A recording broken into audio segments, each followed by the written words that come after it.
Good evening, ladies and gentlemen. I am S. Prabhakar. Welcome to my program In Conversation with Achievers. Today's guest, Dr. Vijay Pothukuchi, is a real achiever academically, professionally, and then as an entrepreneur. Vijay Pothukuchi did his MBA in Rural Management from IRMA, Anand, Gujarat. Did his Masters in Foreign Trade from Indian Institute of Foreign Trade, Delhi. Then did his PhD in Strategic Management from Ratgar University, USA. He started his career with Mother Dairy, Delhi, then worked with Crestall, UK and EY, USA and Connaught Scent, USA.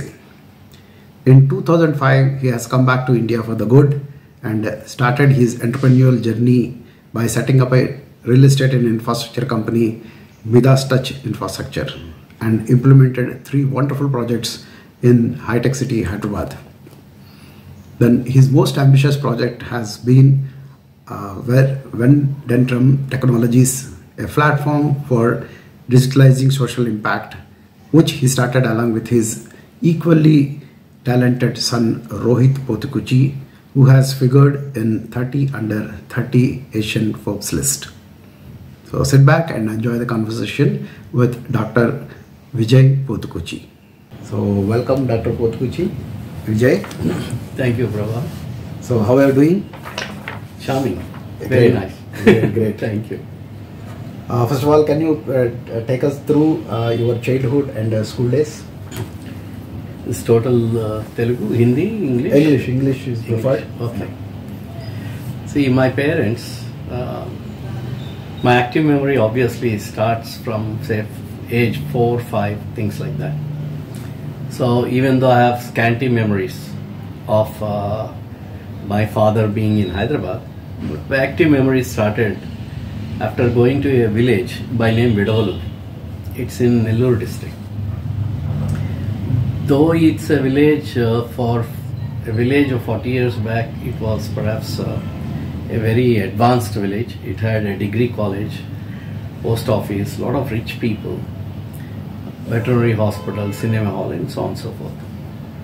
So my active memory started in a village, and I think that it had a profound impact on the personality. I still cannot forget how happy it was to be in the middle of fields, see agriculture and see the rural life in reality, so close to grassroots, which kind of impacted me or influenced my decisions in the later stage of my life. And then we spent some time in Nellore, where I did my 8th grade.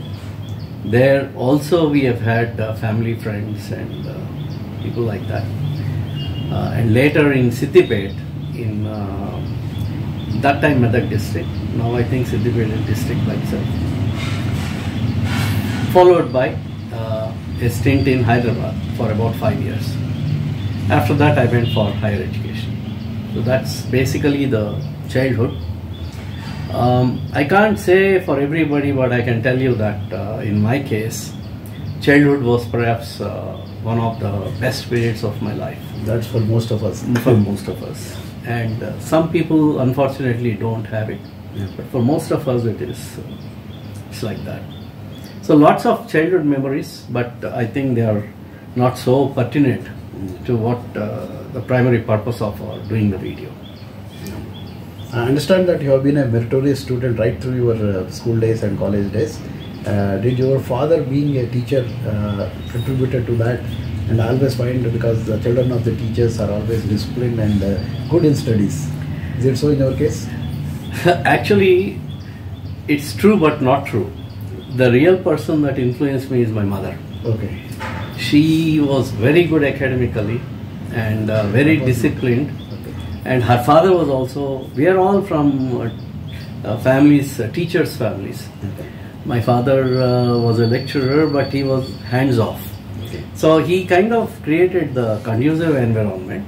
But it's my mother who taught me in the initial years, which I think that made the difference. That was the differentiator. Okay. So I have to credit to my first guru. Great, great. Considering that you are a very meritorious student, it is obviously a natural choice for students in those days to go for medicine, engineering, or even civil services.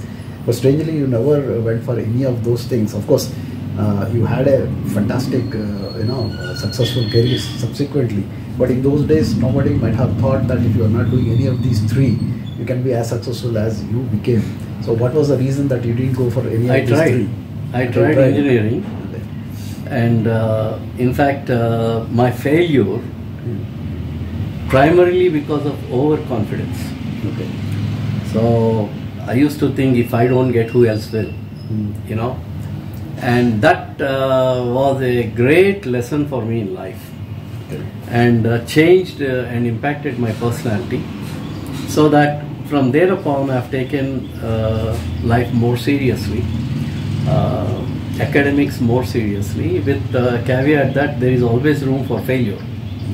So my first failure was not getting into engineering college, and the fear of failure made me succeed later in life. So I think that basically failure is just as important for everybody, and in my case, definitely failure really shaped my life. That's good, that's good. And you did your management from IRMA. Yeah. Dr. Korean has made IRMA a household name. In those days, I remember Anand and Gujarat, and this IRMA was very, very popular. Yeah. But as a course, from the point of view of getting a good job, did you view that to be a bright prospect in those days?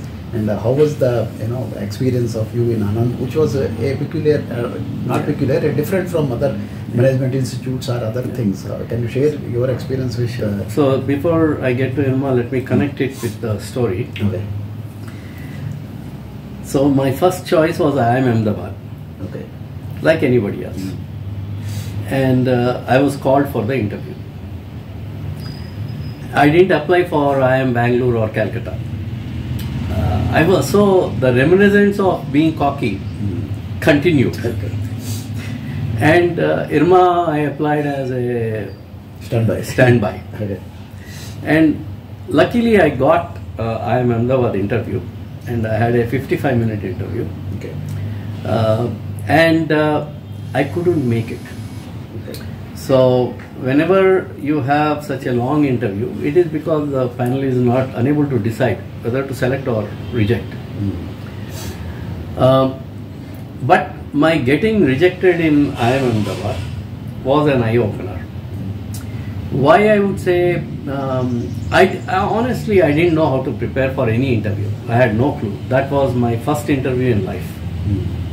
So all I could do was just walk in without any preparation.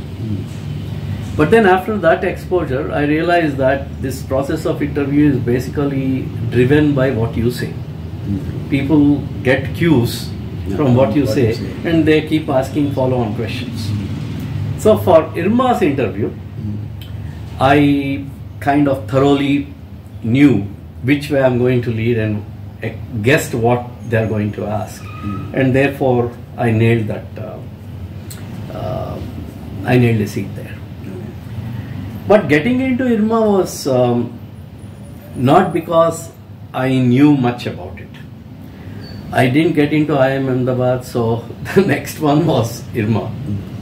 And the good part about IRMA was they were paying a stipend in those days, fellowship. 600 rupees a month in the first year and maybe 800 in the second year. Now I don't remember the details, but money that's enough to pay for all your expenses, including the tuition and travel, etc., etc. And that was a big draw. And then they also said that 100% placement is guaranteed. So that was another big draw to me. So having said that, education at IRMA was outstanding. The professors that we had, many of them very young, from IIM Ahmedabad, and some real veterans, like for example Professor Kamala Chowdhury, who was instrumental, who worked with Vikram Sarabhai and who was instrumental in establishing IRMA Ahmedabad, was there. Ravi Mathai was there, and these legends shaped the institute, and some professors from Harvard and so on and so forth. So we had a stellar faculty, and for the first time I felt that the faculty were outsmarting me. Until then, particularly in undergrad or BSc or intermediate and all, particularly BSc, I used to feel that the professors were not measuring up to satiate your inquiry, and very mediocre. That's what I felt, or at least I felt very overconfident. That was not the case when I went to IRMA. So there, they have really pieced you into meal, So that added with the fact that you are selected from around the country. In those days, IRMA was literally there were only 3 IIMs, and the 4th was either XLRI or IRMA. That's not true today, but in those days, that's how it was. So the best of the guys used to go there, and that kind of was a very enriching and learning experience, in particular in terms of getting exposure to others who are from different parts of the country. Once it came to placement, and I did reasonably well academically at IRMA also. There we had grade system, perhaps 3.2 was the highest, and I think I had the 3rd highest or something like that. At the time of getting a job, that's when Mother Dairy Delhi came for recruitment. They were launching fruit and vegetable project. Safal. Safal. So they selected 7 of us, and 7 of us joined. I felt very happy about getting selected to that. Before placement for any graduate, it is very normal that you are very tense, and if you have uncertainty or you don't know which place you are going to and all that, even though institute guarantees placement, but yet getting into a good project was critical. And I was extremely happy that I got into Mother Dairy. And even with respect to pay, in those days my first pay was taxable income. So I thought, oh man, this is something. And in those days the pay that we were getting was equivalent to what graduates from IIMs were getting, and maybe even IAS, I think even IAS. But so the pay was good. So I had absolutely nothing to complain about, though albeit I don't know what the situation today is. Yeah, Vijay, you mentioned about Mother Dairy. Mother Dairy has done in Delhi wonders, and there was a shortage of milk everywhere in India, especially in Delhi also. And vegetables are also sold in an unorganized way. And what Mother Dairy did is a pioneering efforts. To my knowledge, I think nobody else has done before that. So can you explain us what are the things in Mother Dairy unique about it, and how and why it is so successful till date, and more importantly, why it has not been replicated anywhere in India to my knowledge? I think like if you say in Hyderabad or anything, we don't have a Mother Dairy sort of a things. Yeah. The credit goes totally to Dr. Kurian. He was a visionary, and his impact, if you look at dairy sector, primarily his formula is, in some ways, it's very simple.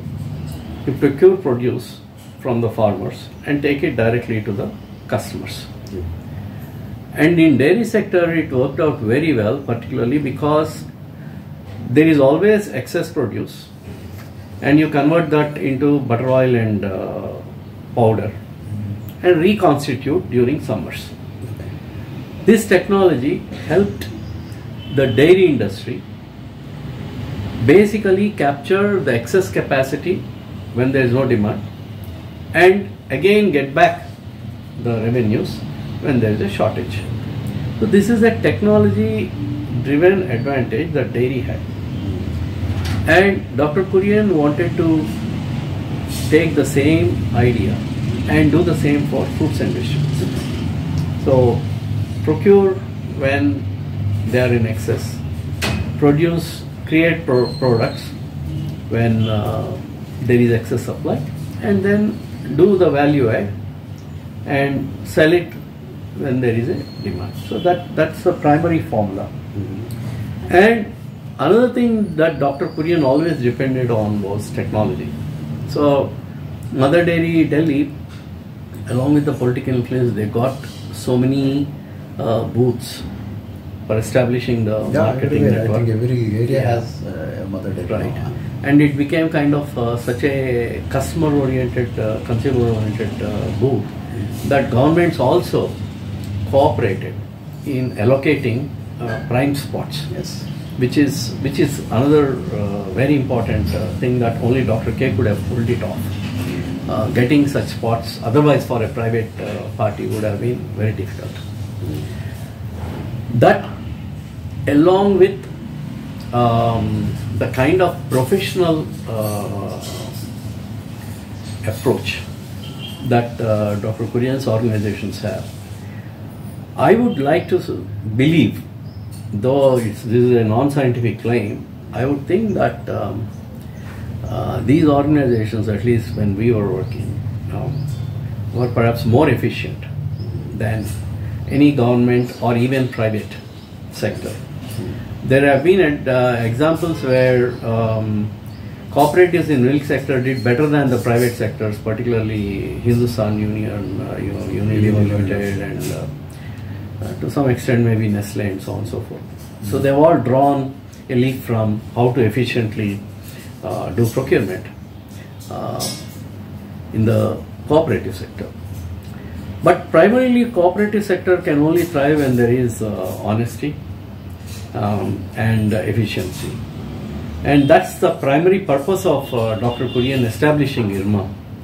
So to that extent, I think that there are several examples where establishing IRMA has contributed to the rural economy of the country.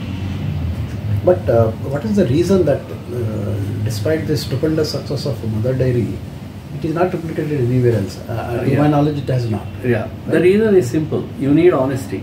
Okay. See, if you take even dairy sector, state dairy sector in several states is not doing well. That is because there is political intervention, and the moment there is political intervention, what happens is that however good a politician is, for him that position is a prized position, and he has to make money out of it for his next election. This is my assumption.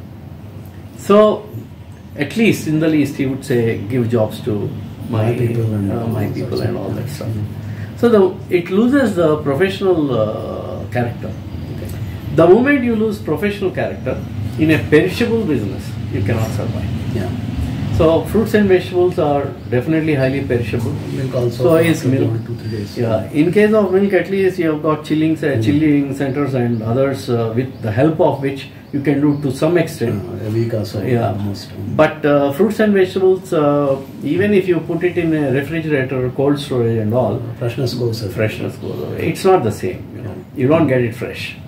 So that's the reason why, for anybody, whether it is Reliance that is trying to replicate the experiment or whoever is trying for fresh fruits and vegetables, not succeeding to that extent. It's a difficult business to be in, and one has to be on the run all the time, 24/7, round the clock, and that is a mammoth task. It's like running your own restaurant also in some ways. That is the reason why boutique restaurants do much better in terms of taste and others compared to say 5 stars, where you get stale food. But what is the management composition of Mother Dairy? Is it by IRMA or by the Delhi government, or what is the reason that it's not replicated? So you see, normally what happens is that when Metro started in Calcutta, then Metro taken a big way in Delhi. After seeing the success of Metro in Delhi, it's been replicated by all the states, which are doing reasonably well. No, not to the extent of Delhi, but Hyderabad, Bangalore, and all of the places. Even small cities like Indore, Nagpur, and now they are getting metros. But this Mother Dairy experiment has not been replicated to any state.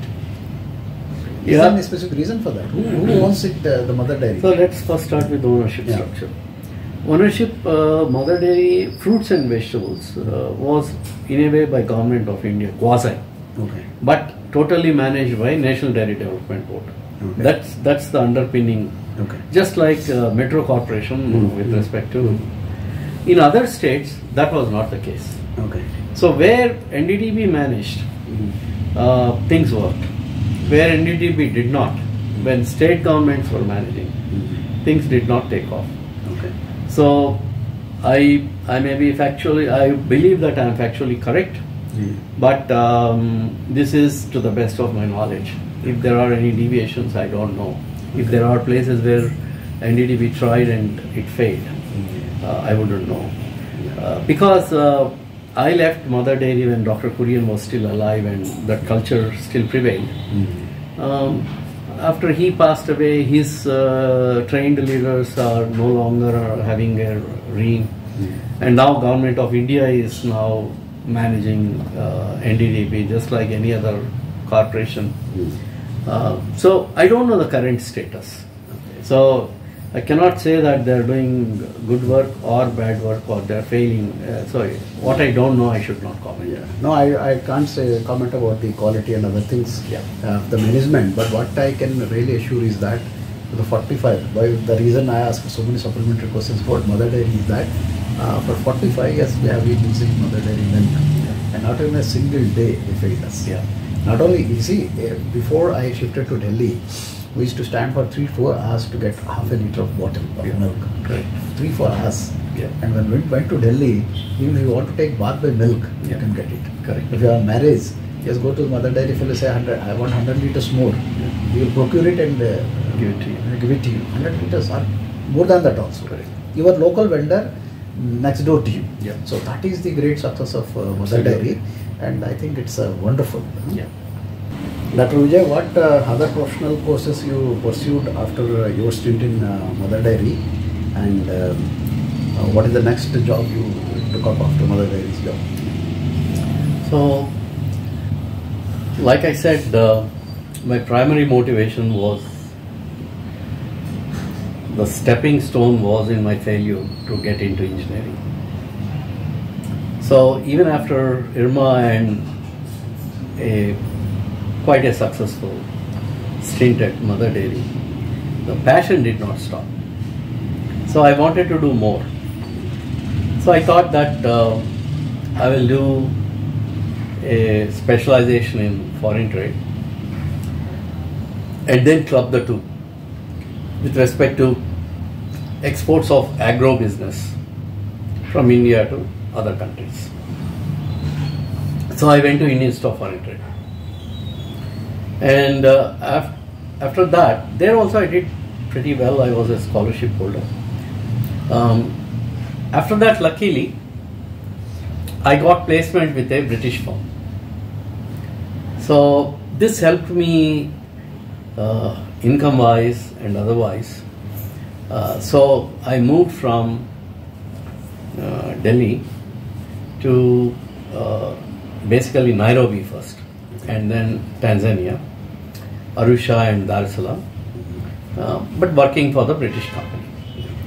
So there we used to procure agro commodities locally, particularly pulses like pigeon peas, cotton seed, and say teak wood, whatever that we could export from the local areas, and import what was required there in the local markets, like cooking oil and white flour, maida. Those were the primary imports. So that's how there was a symbiotic export and import business. And I used to head their Dar es Salaam office, which was the primary supply chain headquarter, because Dar es Salaam was a port. Our offices were in Arusha, Nairobi, and of course London. None of them were the logistic centers. Dar es Salaam was a logistic center. So all imports and exports used to happen through Darsalam, and they needed somebody who could handle these operations, and that was my role there. So there I spent about 2.5 years or so, and from there I went on to do my PhD in management, which was always a long-term desire, because I tried thinking about it even while doing IIFT. I looked at some of the pictures from the brochures, so clearly I was drawn there. So after that I went to do a PhD in management from Rutgers. Excellent, excellent. Now coming to your stint in abroad, see, nowadays it's very common that every household has somebody, children going abroad, but it is not so in it is. Very few number of people used to go abroad. So did you or did your parents hesitate going abroad, number one? And did you face any problems in settling down there? Because Indians were not so commonly found, especially when you went to African countries. Yeah. So can you share your experience of your first stint abroad? Sure. From my family, I am not the first one to go. Okay. My uncles have all gone abroad, and in fact, my eldest Pernana uncle, my father's eldest brother, he went to USA as a Fulbright scholar way back in either late 40s or early 50s. So that precedence was there. And so did my second uncle. He also went and stayed in Cuba for some time. So these people have been an inspiration, and I cannot take any credit there as if I am the first mover within the family. Now, with respect to adjustment, I must say that yes, in East Africa, it was, when I went, I was a bachelor, and I found it lonely to be there, and culture was definitely different, but luckily East Africa is dominated by Indian businessmen. So I used to interact mostly for socializing with other Indians in East Africa, including some of them are expatriates like me. So when you are in that kind of a situation, you make very strong friendships that have stayed with us all through, including now. So that way, after I got married when I was in East Africa and spent there after that for about 1 year. That was a very wonderful time because there were no TVs, nothing else. So it was mostly friends and spending time in the evenings and all that. So it really was a great time. So my stay in East Africa can be split into two parts: before marriage and after marriage. Before marriage, all the time I used to look for coming back, and after marriage, it was good. Okay, Dr. Vijay, coming to your PhD from Ratgar, I think best of the best go to Ratgars. I heard a lot about it, and it's so difficult to get into seat into Ratgars. So can you explain how did you prepare for that, and what made you to choose management of all the subjects for PhD? Okay, I don't think that the best of the best go there. The best of the best go to Harvard. Okay. Okay. Yeah, Rutgers is 1 tier less than Harvard. Okay. Yeah, those schools. There are about 4 or 5 schools, and the next tier 2. But to get into a PhD program in management is extremely not only competitive, but there is an element of chance. To give you an idea, you need to have at least 95 plus GMAT score in those days. In these days, I think it is 99 plus. Oh. Yeah. And in most schools, definitely in Rutgers, there are about 20 seats every year. But in the area you are interested in, there is only 1 or 2. Total seats are only 20? 20. So all people from all over the world compete? All over the world compete for those 20. Yeah. And it's not like you are competing with 20. for 20 seats, you are competing for one or two seats because that's the only area where you qualify. Therefore, definitely it's a very competitive process. It's not that easy, and so even the best of the best cannot cut it into the top schools. It doesn't have to be Rutgers. The higher the ranking, the more difficult it is to get in. It's a matter of chance. It's not that you are any less, but there are only so many that they can take. So, in my case, I was quite apprehensive because I didn't know this process. This is totally new, you know. In those days, you have to take recommendations and all that stuff. So, luckily, my Director General at IIFT, he was from Columbia, and one more school, but definitely from Columbia. He did his PhD from there, so he was familiar with this process. My Director General at IIFT.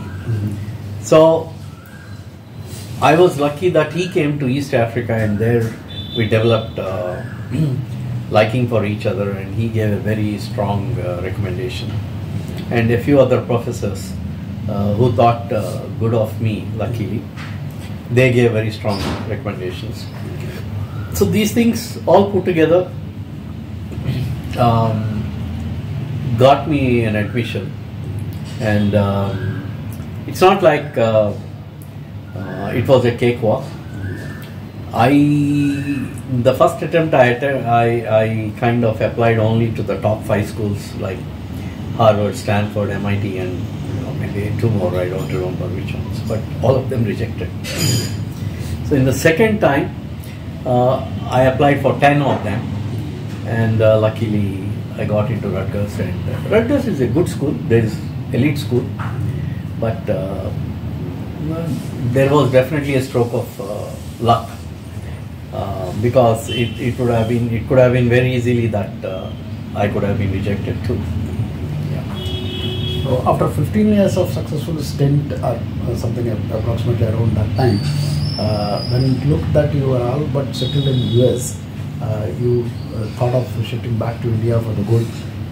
What was the reason for coming back? Either is it because of the love for the land, or you were fed up with the way the Western world is, and what is the real reason for you to come back? Okay. But before that, I would like to say about something that I feel very good about. See, my research paper, the PhD that I did, and a paper that later we published out of the PhD, it is among the 40 seminal papers in the field of global strategy. And SAGE did a compilation, and literally the top gurus in the field, their papers are selected, and perhaps my paper is, I'm the only guy who is not known in the field because I have not been an academic. But the primary reason is that my research was on the influence of national versus organizational culture in the performance of joint ventures, international joint ventures. So empirically I found that whereas most people focused mostly on national culture as a primary driver for either success or failure of IJV performance, my focus was, or my point was, that it's not the values that people debate about, but it is the day-to-day operations where there is a difference in the organizational culture that contributes to greater differences between organizations, which culminate into IJV failure. So in a way, it was a shift of focus from national culture to organizational culture. A lot of research has subsequently happened on both national and organizational culture. But definitely because of this, trying to change the shift, trying to change the focus away from national to organizational culture, this contribution was considered as important. Okay. Now to come back to your question, why did I come back?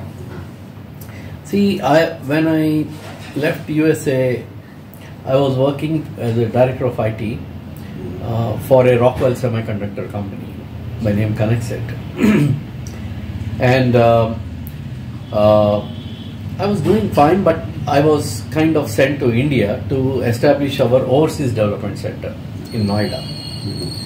And after coming to Noida, that was Vajpayee time, and India Shining campaign was going on.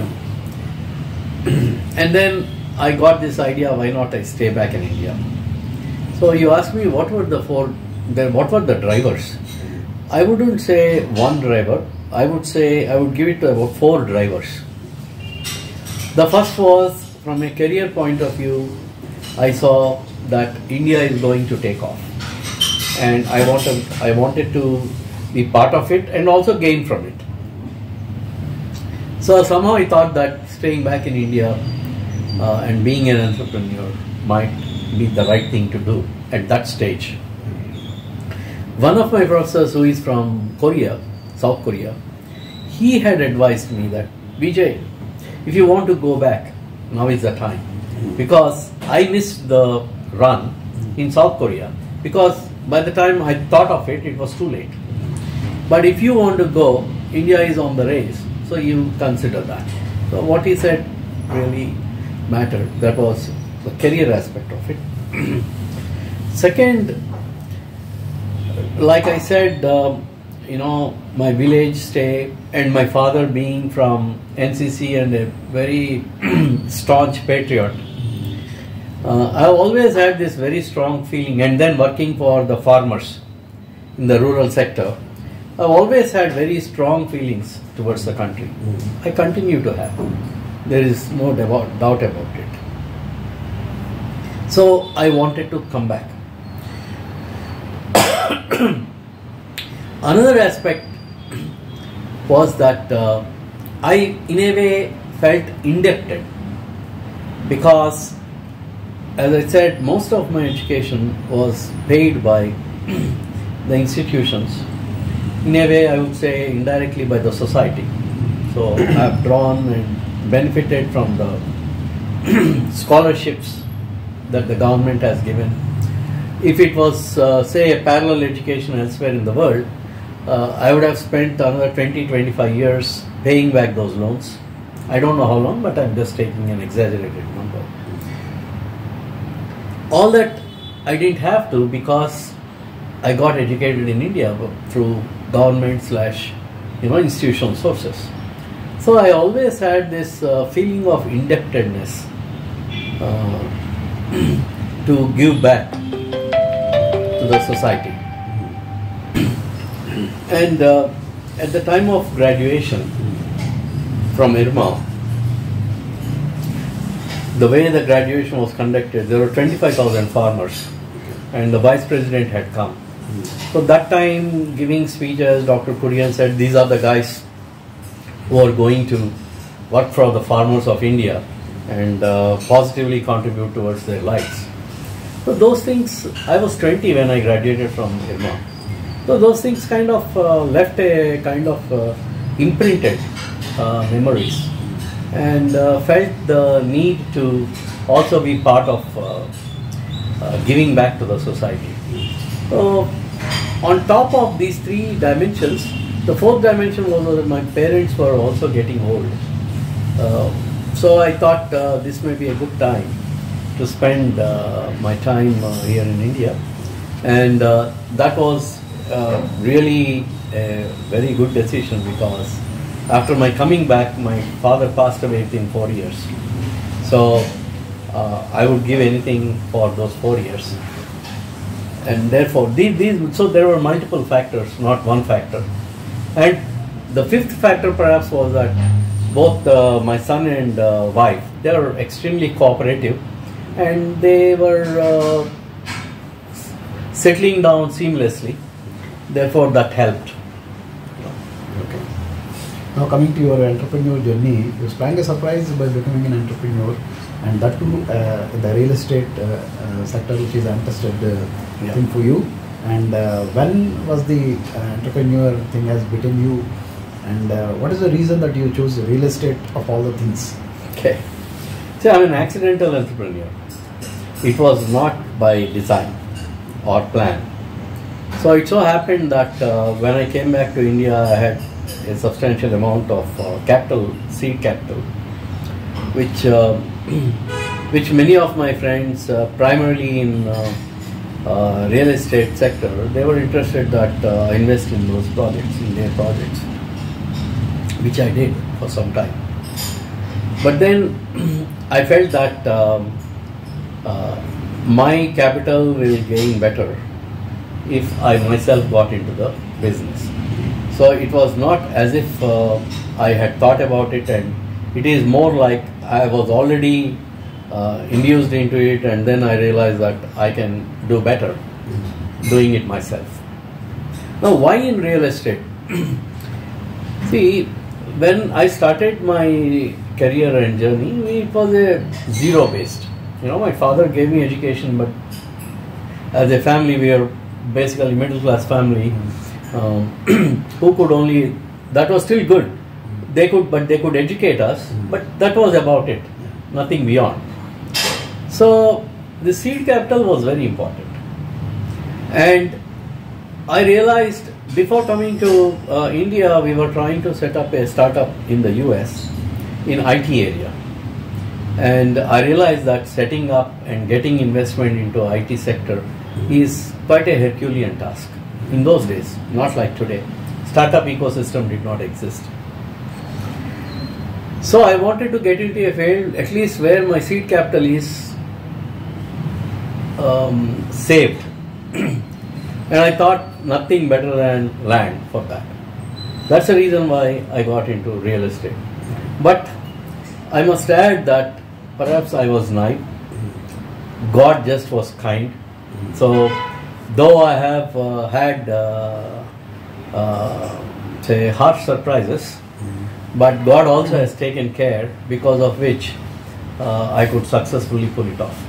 Ultimately, investing in land, if it is safe, is highly yielding. That's what happened. So how did you find the working in real estate, which is riddled with unending litigations and less preferred with the banks and the institutions for funding than the non-banking transactions, which of course nobody prefers, especially you, and vexing regulatory issues. So how did you handle all these things without having a background of real estate or even entrepreneurial skills? Because why I'm asking is that I spent more than a decade in real estate in the top positions. I have gone through all these things being a legal head, and it's quite a bit to pull this off. So how did you succeed in doing these things? Frustrating it was. There are no two ways. But I was also pushed to the wall. So it was a do or die for me. So it's not like I have done it out of choice. It's like I have plunged into it and I had no other choice. So therefore I had to float, try and stay afloat. And with some bit of luck, I could do that. So many times I would wonder if I had to start all over again. Definitely today I don't have the energy to do that. Would I do it again? I don't think I would do what I did. I would rather invest into safer lands, still lands, but into safer projects and stay cool. I will not go into construction, and which is again a nightmare, and so on and so forth. So I think that most people outsource construction. Most builders outsource construction these days, primarily because it's not there's no premium and dividend to that kind of an effort. So the real cake is in land escalation and selling. So I would focus on those. Okay. But you have to learn it the hard way. So there is a saying in Telugu which roughly translated in English says, construct a house and get your child married off, because both the challenges are almost equal to each other. Yeah. In this background, how satisfying it is for you when you are seeing your first project coming up and people staying there and happy? Can you share with us? Yeah, actually, very satisfying. The reason is that I didn't see that as a commercial venture. Maybe that was a mistake. Perhaps I will not repeat it. What was the project? Can you explain how big it was? See, there are 3 projects, but the one that I would like to talk about is the Fountainhead, which is about 2 lakh plus square feet of saleable area. Construction area about 300,000, so on and so forth. About 1/3 more of this constructed area, but you cannot sell all of it. Now, the reason why it is satisfying is that at least I used as much knowledge as I could. As an example, we have put in a terrace garden, and we have built a terrace swimming pool, and we have had a separate clubhouse for a small 72 community, and we have done landscaping all around the building. We planned from birth to death, where would people assemble if there is a death, and how would people celebrate if there is a birth. And then within landscaping, we have taken a theme: birthdays one area, teenage another area, middle-aged another area. There we had a infinity pool where with a waterfall, people could sit there and work with a laptop in the evenings, and there was a kitchen on the terrace by itself where people can have parties and be self-sufficient. So we put in as much planning as we could, and today the most satisfying to us is when we see a lot of children playing happily. We have separated children's playing area into those below 10 and above 10, or below 8 or above 8 kind of thing. So that kind of created an atmosphere where kids could easily spend their evenings. So all these elements, besides giving, we tried to please the customers by giving some 50 upgrades free of cost. Maybe I wouldn't do it today. It was, you can call it naivety or passion or anything, but that's what we did.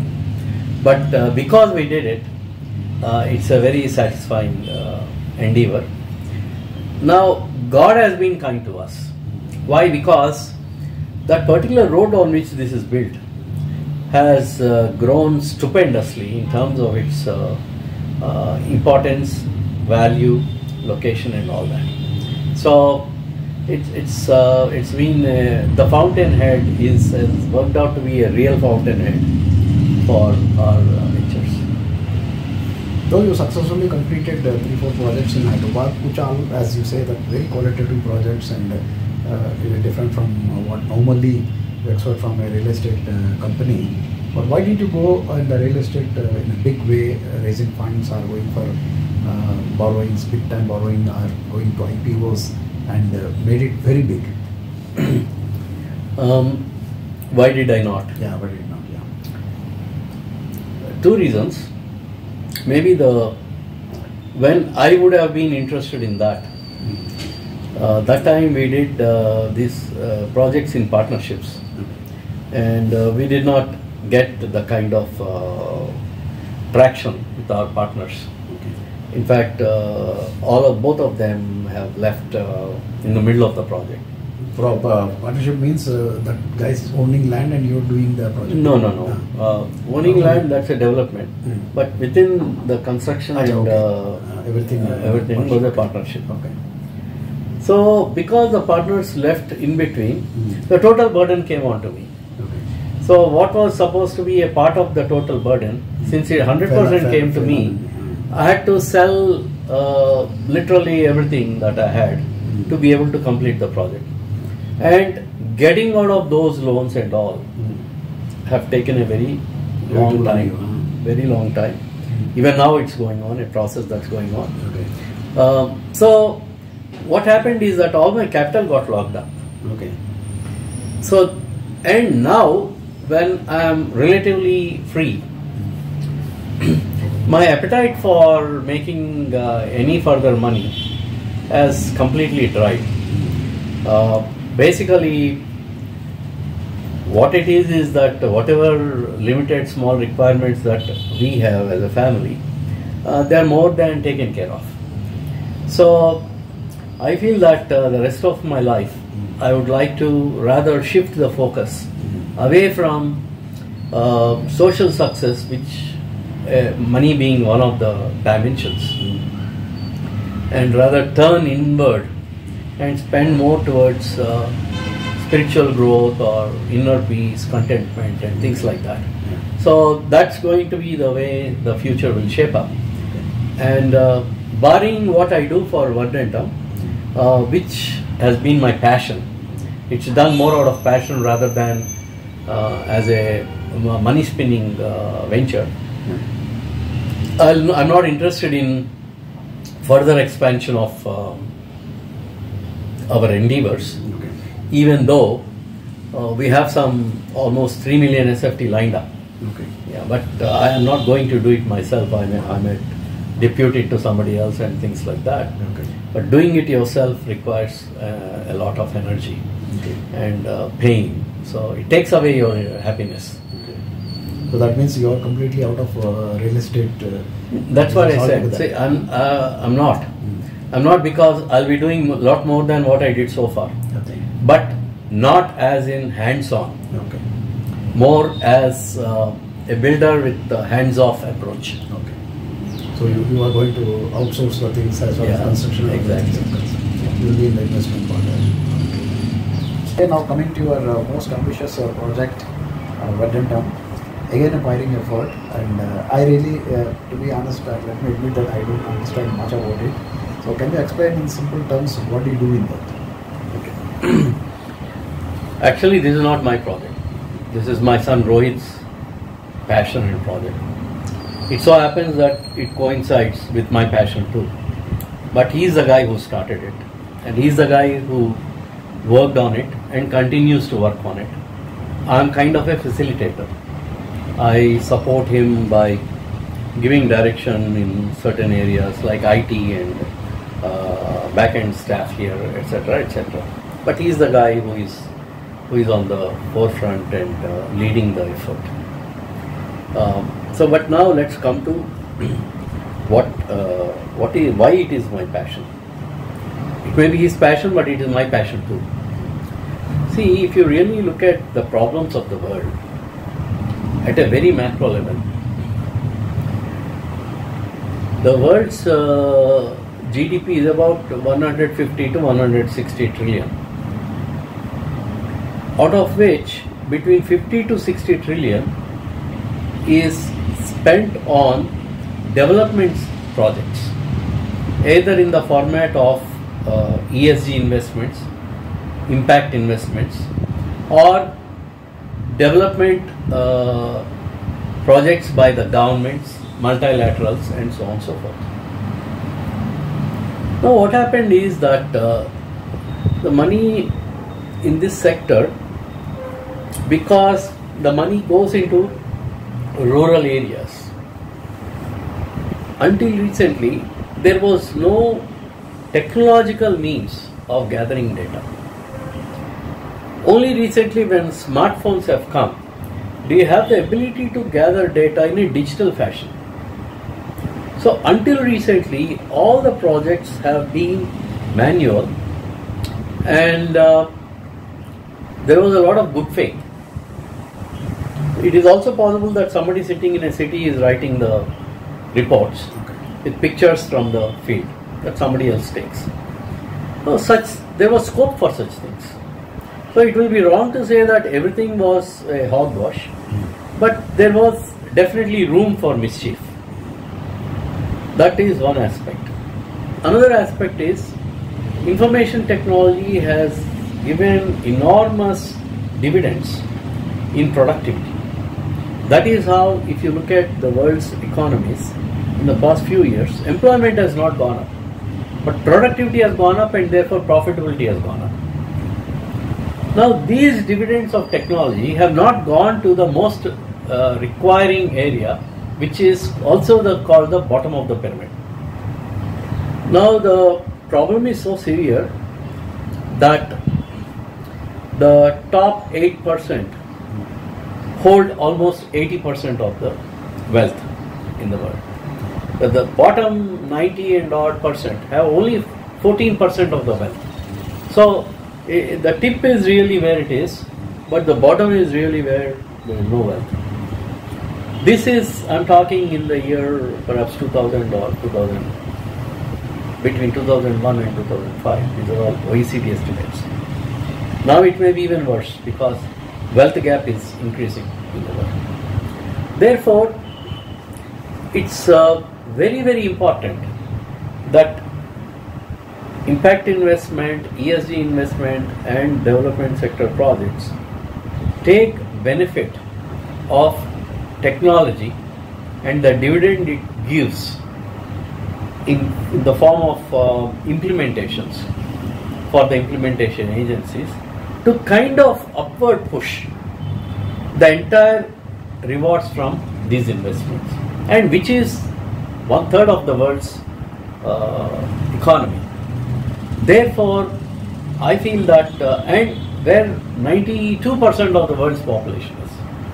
That's the reason why I feel very passionate that a trickle in the ocean, whatever it is, there are many other players who are doing the same thing. There is what is called SDG of the United Nations. SDG stands for Sustainable Development Goal. There are 17 of them, and then there are sub-goals within each goal. Now, United Nations and their charter, and recently even in G20, all the heads of states have committed to this. Now, simple principle, if you cannot measure, you cannot manage. So unless you are able to measure what you are doing, how will you manage, improve, or talk about whether you achieved it or not achieved it? Everything becomes totally opaque.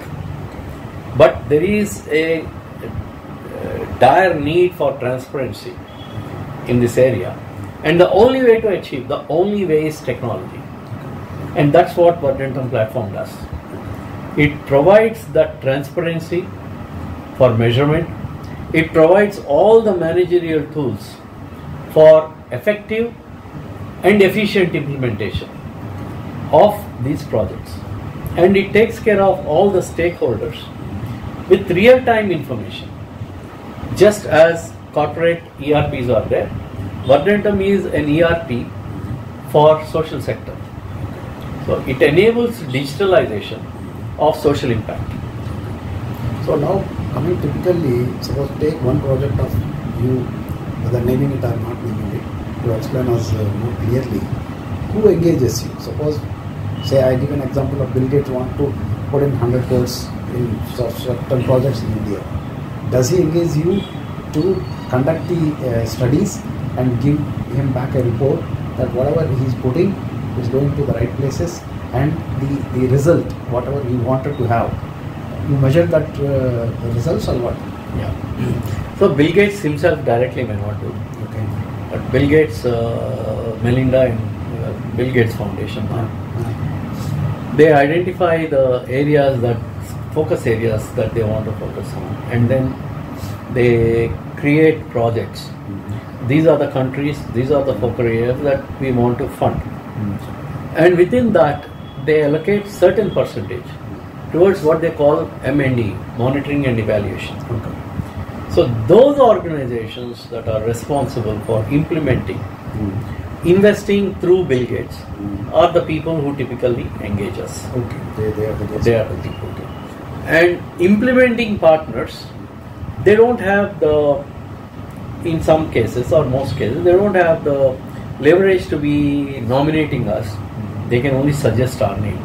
Okay, these guys are good, please go ahead but it's a donor who typically allocates this. But in some cases, donors set aside, say, 10% towards administrative cost. And they say, no matter what you do, everything is within this 10%. Okay. But I think that they have to specify certain percentage for digitalization, without which they cannot get the right output and satisfaction of doing targeting the purpose for which they have set out. Now coming to your organization, is it an accredited organization to the extent of your studies or reports prepared by you is accepted as a standard or a norm, or it is just only fulfilling the contractual obligations of saying that whatever required to be monitored has been monitored and given to the principal?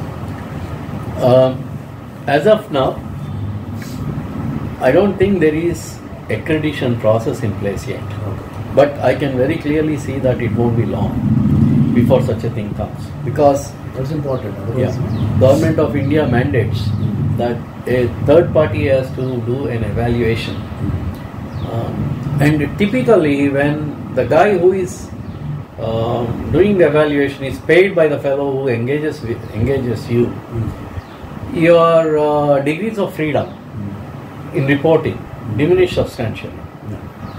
You cannot take money from the fellow and say you did a crappy job.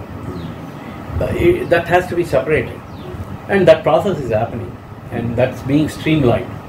The new CSR policies by the government and all that, they are kind of saying that third party evaluation and payment for the third party, what it should be, and all of those things are getting streamlined.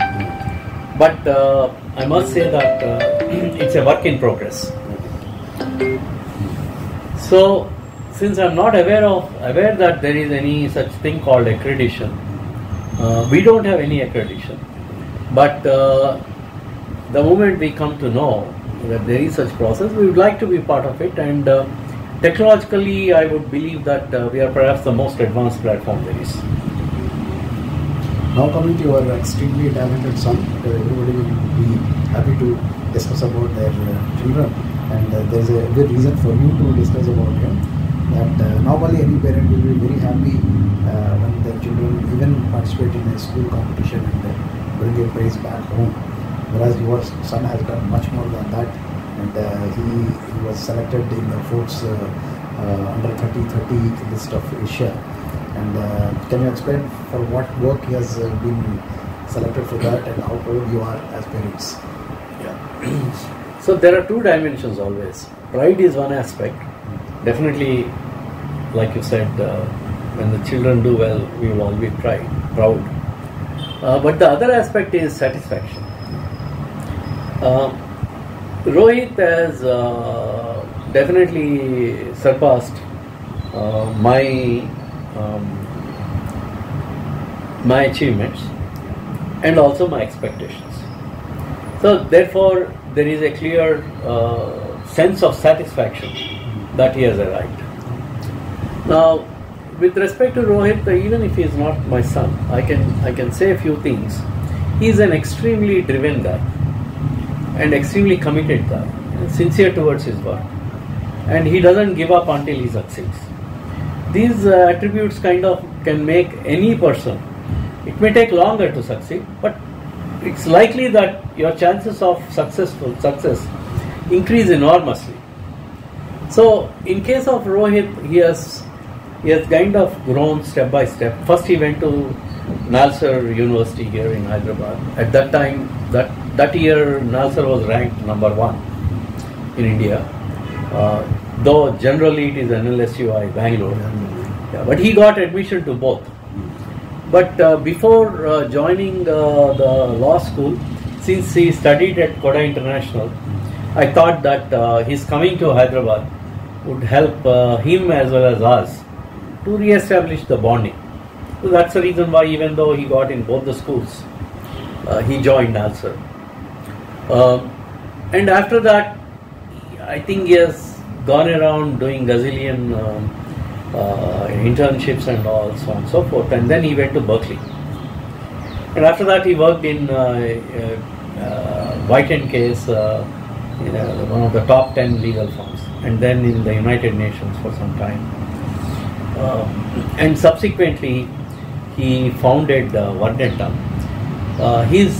Even though he had the seed of it while doing what they call CASA in IB program, his observations at the United Nations kind of made it clear that there is a gap in how the organization functions or the projects function. That kind of led him to establish Verdentum. That was he started the process in 2016 but registered in 2017, and ever since he has been continuing on that. Now actually, and subsequently he also went to Cambridge. He's also a fellow at Harvard, affiliate fellow at Harvard Law, and a visiting scholar at Columbia. And he did his Masters in Finance from Cambridge, maybe about a year or two back.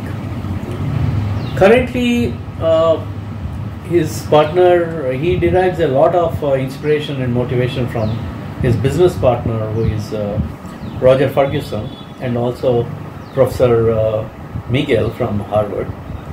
And Roger is on the board of Alphabet, and he was being the vice chair for US Fed. He worked under the administrations of Clinton, Bush and Obama, and a very senior and highly respected person in the US. And Roger has taken a liking to Rohit, and he has invested with Rohit, and not just in Verdentum but another 2 more companies. So their partnership, relationship is kind of progressing well, because of which Rohit has also kind of has every reason to feel stable and work in a very focused way. But it is important to say that until he reached that point, it has been very tough, extremely tough. There were depressing days, because the development sector is not an investor-friendly sector. Revenues are very difficult to come by, because they themselves are begging for funds. Fund shortage is the biggest lacuna. Implementation partners, there are many, but they don't get the required funds. And therefore, paying to somebody else, third party, is all the more challenging. And unless they really need to do it, they wouldn't want to do it, kind of situation. So because of these aspects, sustenance of Verdentum has been a very difficult challenge. And now the effort is still on, and luckily the other companies are perhaps doing better financially, or at least I would say the sales bucket is more promising. Lead bucket. The part which remains unanswered is that for which work he got that Forbes? 30 under 30. Yeah, Rohit was. What does it mean? Many people may not be knowing. What does it mean in Forbes 30 under 30? Yeah, Forbes. What Forbes does is that Forbes has 3 or 4 regions. Americas is one, Europe is another, Asia is the third one. Perhaps 3 regions. I'm not aware if there is another region, but these 3 regions. In these 3 regions, they select and nominate out of their own scanning. Third party recommendations don't work. They have to identify themselves, and of course you apply for it, but then the entire process is done by themselves. Now what Rohit got picked up for was, when he was at Nalsar and subsequent years, he established what is called SILC, Standard Indian Legal Citation. Citation system in law is very critical, because based on citations, cases are built and judgments are made. So there is a need for standardizing this citation. So in the American history, what they call as Blue Book, I think sometime in 1920s or 30s, this seminal piece of work, fundamental block of creating a citation system, took place. And ever since, the field developed very well. But when it came to India, Indian system was depending on those systems, foreign systems, because of which many of the native Indian literature lacked the required methodology for citation. Let's say you want to cite from Mahabharata. Let's take the case of Ayodhya. How do you cite? What is the basis on which you give that citation? So what Rohit and his team did was that they have developed a methodology as suited for the Indian legal requirements, keeping in view the 5,000 years of history of Indian literature and so on and so forth, which nobody ever attempted. The another byproduct of silk is that silk is a free of cost methodology, but foreign citations you have to pay them. So this also gave in some bit of cost advantage to the Indian legal system, and rightfully so, silk is now accepted across the world, and in fact it is one of the very few systems that universities like Harvard, Oxford and others recognize out of their own systems. Like for example, Oxford may recognize US system and vice versa, but third country systems, silk is one of them that is recognized across the globe. So because of these contributions, he was nominated and selected as Forbes 30 under 30. So basically 30 under 30 stands for 30 people under the age of 30. So that's what Forbes does, and he was one of them. Great. So of course you already mentioned that certain things which Rohit does, your son does, is beyond your expectations and really baffles people like me. At an age where people are very happy to get a small job in United States and go and stand before the United Nations and take a photograph and put in their Facebook. He started working for the United Nations, and I think he represents some governments there, and meets a lot of heads of states and ex-heads of states, including United Nations President, which I think nobody under the age of 30 can imagine of doing, leave alone doing it. Yeah. So what makes him set apart from others and to set such high goals and achieve them? Passion.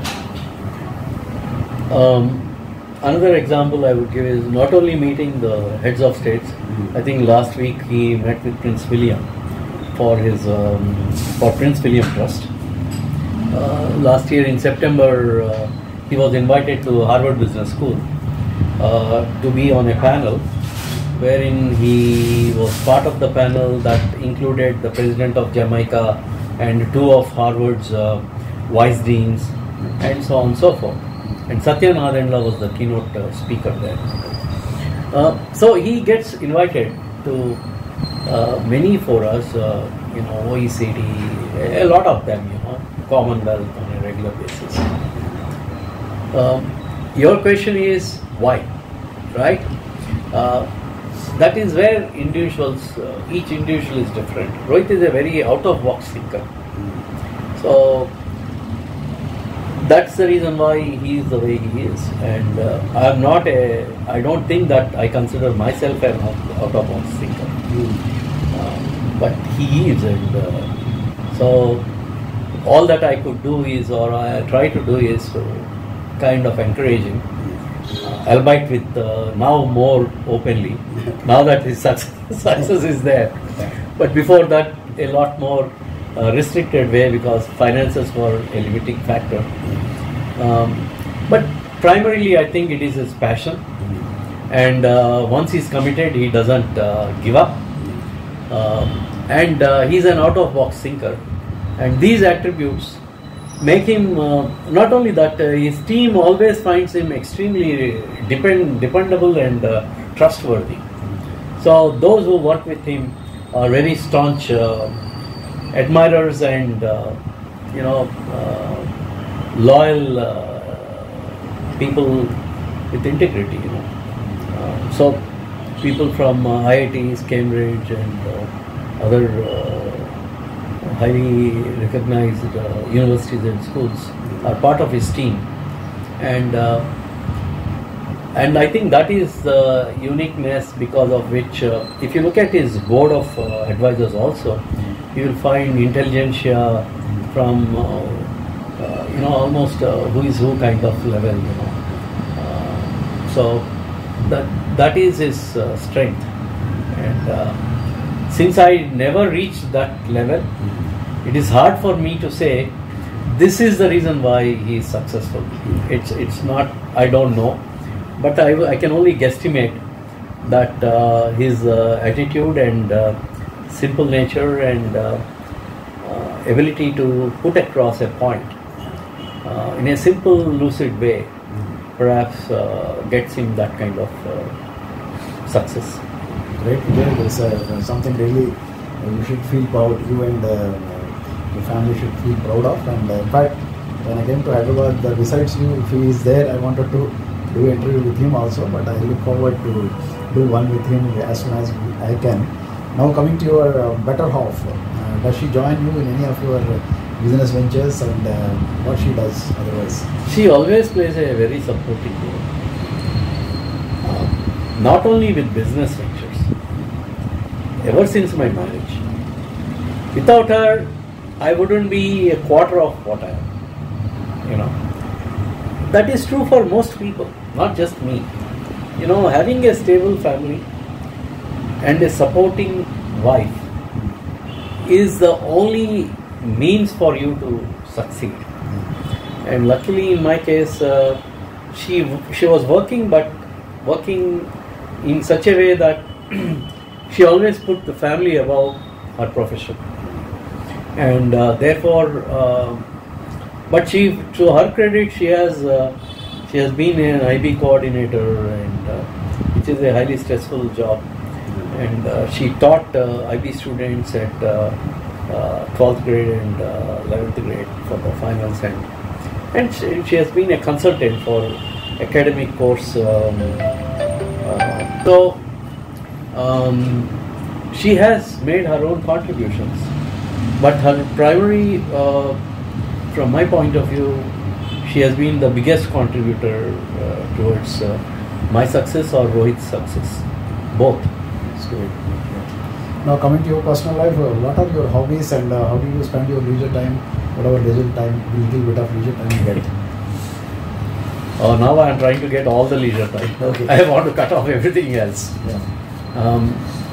I like most people, sometimes I play TT. Okay.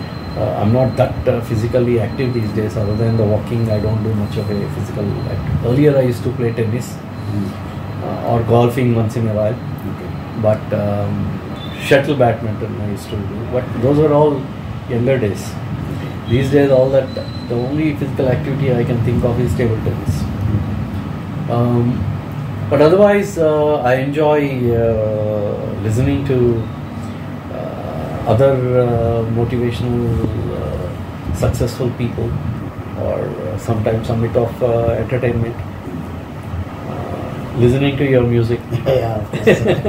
Yeah, I know that you came all the way to Delhi to do that. Exactly. So, friends and family. If I were to put my finger on one thing, I think I enjoy the company of friends and family the most. It's very nourishing emotionally, and whenever I get an opportunity, I don't miss it, because I fail to tell you that I am very proud and very happy with the family that we have. Both the immediate family and the extended family, lovely people, So to that extent, lives have been very enriched, and they contribute both from mother's side, father's side, in every way. The entire cousin structure, including you. Yeah. We are blessed to be part of the system. That I know, that I can vouch for that. Whenever we meet so warmly and meet all the people. So now coming to a rapid round question, it's a 1-line answers. Okay. Okay, I'll ask you the question and you can reply in 1 line. Education in government school or private convent school? Which do you prefer? I had or which? No, what you prefer? I never went to a convent school. Okay. All my education until 10th grade was in government schools. Okay. and intermediate was a private college. So I cannot perhaps do justice to your question, but if I were to perhaps put my son, in India I put him in private school. In the US he was in the regular system. Okay. Going to a movie or sleeping over at home? Sleeping. Sleeping. It has to be an extremely good movie to motivate me to go. Okay. These days I stopped going. Okay. Enjoying a masala commercial movie or a meaningful movie, if at all you go to a movie? I think that it's not the subject. You try to. It is how it is portrayed. Masala movie can be very well presented and can engage you, and a great movie can be very boring, and vice versa. So I think that the answer is that depends on the how well the director, how well it is presented. Okay. Enjoying spending time with friends or relatives? In the US we didn't have much relatives other than my brother, so it was all friends. In India there are not so many friends, it's all relatives, and I enjoy both of them equally well. Great, great. Staying in US or India? India. Eating out or home cooked food? Used to be eating out, now home cooked food. Prefer eating pizzas or South Indian dish? South Indian. Great. Love staying in Delhi or Hyderabad? Hyderabad. Great, great. That is all profile. Some of these answers are time bound. There was a time when I used to like Delhi better. Okay. Now I don't. Okay. Like that. There was a time when I used to enjoy pizzas better. Now I don't. So. Right. Okay, now coming to the last question. In the next 5 years, where do you see yourself? Retiring and handing over the business to your son, or running the business along with your son?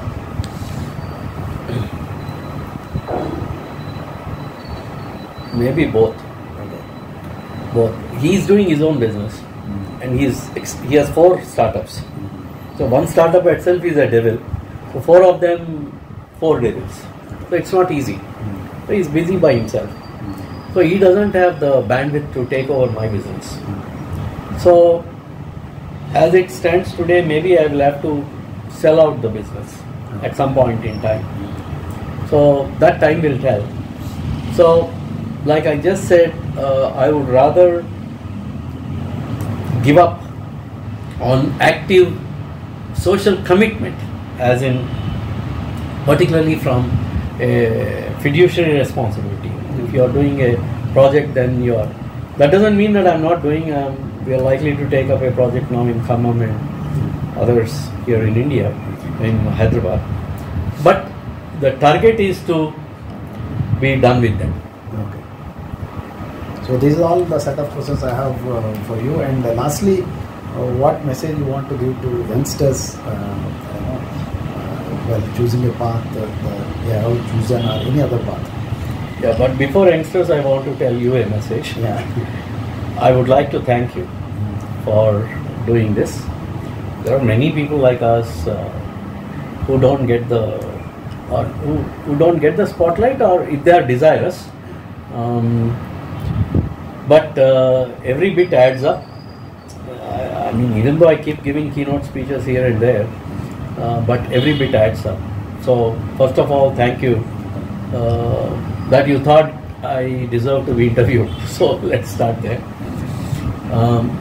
To the youngsters, I will not preach them anything, but I can tell you what I have learned. The first thing I learned is be ambitious, but don't think that there are temporary fixes. There are no quick fixes. If there is one, it is most likely to be either a fraud or fail. Both.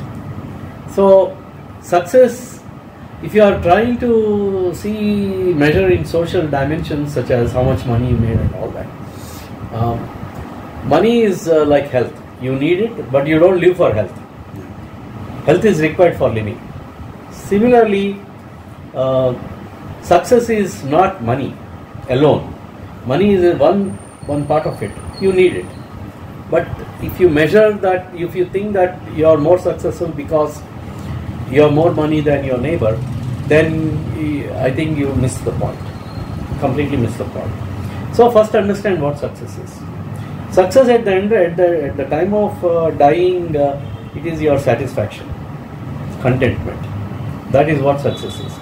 Irrespective of how much, whatever you have, if you don't have these two attributes, you're not carrying to next life if you believe in it with these attributes, which really where you start at ground zero, right?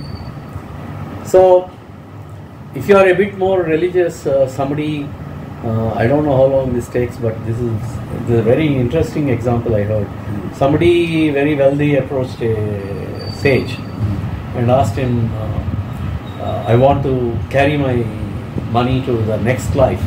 I went with a lot of difficulty. And he approached many people. Most people said, you cannot. You have to leave it behind.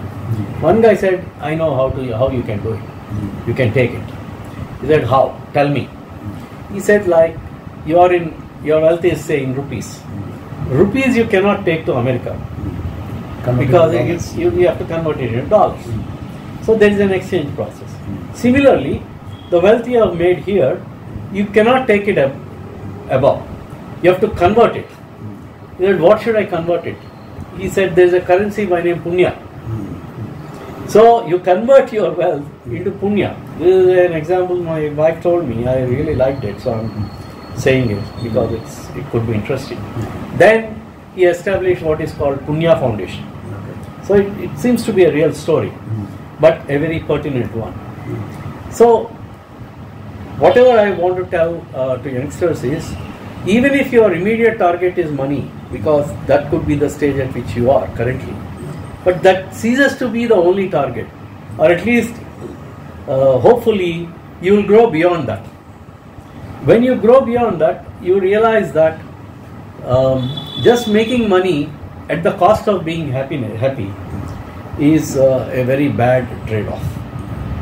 You ought to balance this out. At the end of the day, life is a balanced scorecard. As far as the principle to success, the only one that I know is sheer commitment, passion, hard work, and don't give up. This is what anybody would tell you. These are the only ones that helped me. I have never, I don't think I have ever been a phenomenal success kind of a success person, but successful enough that I am happy. So if you measure by your own yardstick, I am a successful person because I am satisfied and content. So I would say that no matter what your objectives are, what your targets are, don't forget these principles. For all you know, these may be the only kavachas, the gauntlets that shield you from other aspects of life. So if you forget them, you are taking risk, a risk for which you may have to pay dearly. So these are the golden principles that anybody would tell you. I am telling you the same. And nobody ever has found a silver bullet to dodge this. So it's the same thing for anybody, and the same for the next generation. Okay, that's all. Vijay, thank you very much for your time, and really enjoyed the conversation. Thanks and a lot. I hope my audience will enjoy as much as I enjoyed. Thank you all. Thank you. Bye.